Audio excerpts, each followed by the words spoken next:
আসসালামু আলাইকুম। সাদামাটা রান্নাঘরের আরেকটি নতুন ভিডিও দেখার জন্য আপনাদের সবাইকে আমন্ত্রণ জানাচ্ছি।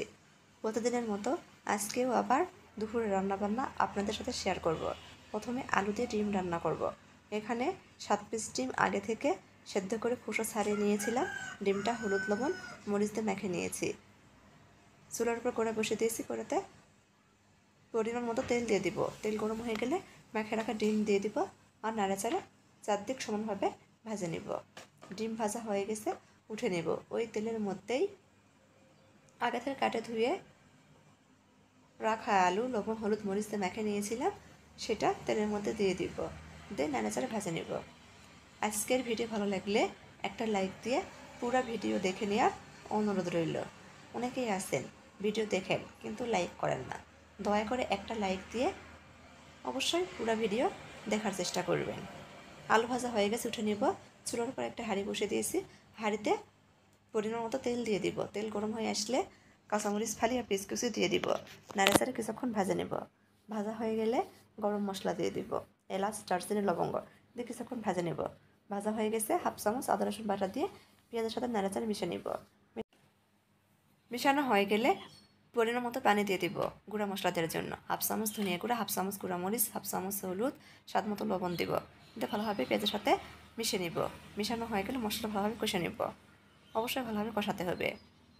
মশলা থেকে তেল ভেসে উঠলে আগে থেকে ভেজে রাখা আলু দিয়ে দিব। দিয়ে পেঁয়াজের সাথে নাড়াচাড়ে মিশে নিব বা কিছুক্ষণ কষে নিব। কষানো হয়ে গেছে, পরিমাণ মতো পানি দিয়ে দিব। এই পানিতে আলু কিছুক্ষণ কষানো হবে বা কষে নিব। অবশ্যই নাড়াচাড়া দিব। আলুতে যে পানি দিয়েছিলাম, পানি প্রায় শুকিয়ে আসছে। এখন আগে থেকে ভাজা রাখা ডিম আলুর মধ্যে দিয়ে দিব। দিয়ে আলুর সাথে নাড়াচাড়া মিশিয়ে নিব। মিশানো হয়ে গেলে 2-3 মিনিট মতো কষে নিব। কষানো হয়ে গেছে, আবারও অল্প করে পানি দিয়ে দিব। এই পানিতে আলু ডিম আবারও ভালোভাবে কষে নিব। আর এই পানিতেই আলু সেদ্ধ হয়ে যাবে। অবশ্যই বারবার নাড়াচাড়া দিব। যে পানি দিয়েছিলাম আলুর মধ্যে, সেই পানি আবারও টানে আসছে। এখন ঝোলের পানি দিয়ে দিব। আমি ঝোলটা একটু পাতলা করে রান্না করব।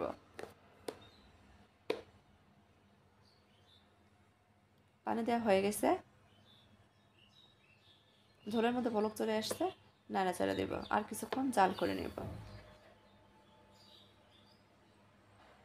রান্না হয়ে গেছে, নামিয়ে নেব।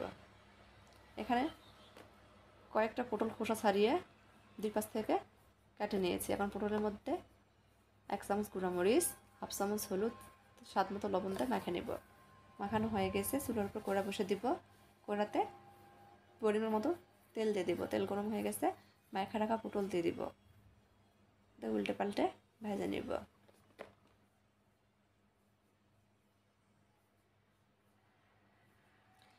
এভাবে এক পাশ কিছুক্ষণ ভাজা নেওয়ার পর উল্টে দিব। অনেকেই আছেন ভিডিও দেখে লাইক দেন, পরে আবার আনলাইক করেন, মানে লাইক উঠে নেন। সাবস্ক্রাইব করে পরে আনসাবস্ক্রাইব করে দেন। তাদের উদ্দেশ্যে বলছি, এরকম যারা করেন তারা ভিডিওতে আসবেন না।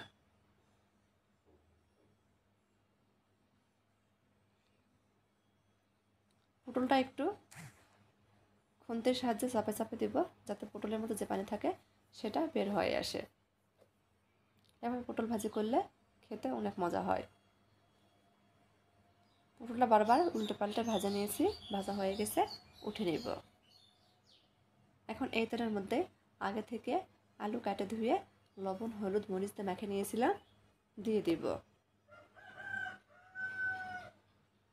নাড়াচাড়া ভেজে নেব।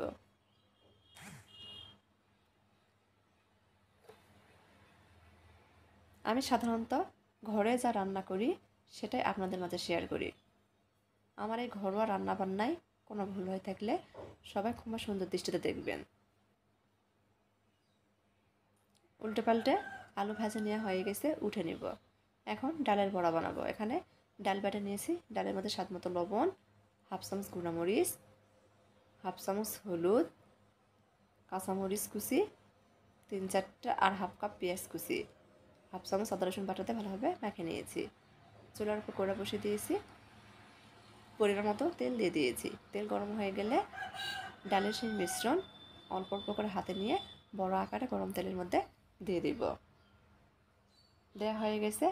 এক পাশ হয়ে গেলে উল্টে দিব। এভাবে উল্টে পাল্টে ভাজে নিব।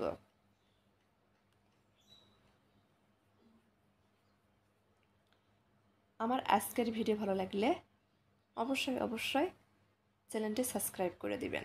দেন নিয়মিত চ্যানেলের পাশেই থাকবেন। আজকের মতো এই পর্যন্তই। সবাই ভালো থাকবেন। আল্লাহ হাফেজ।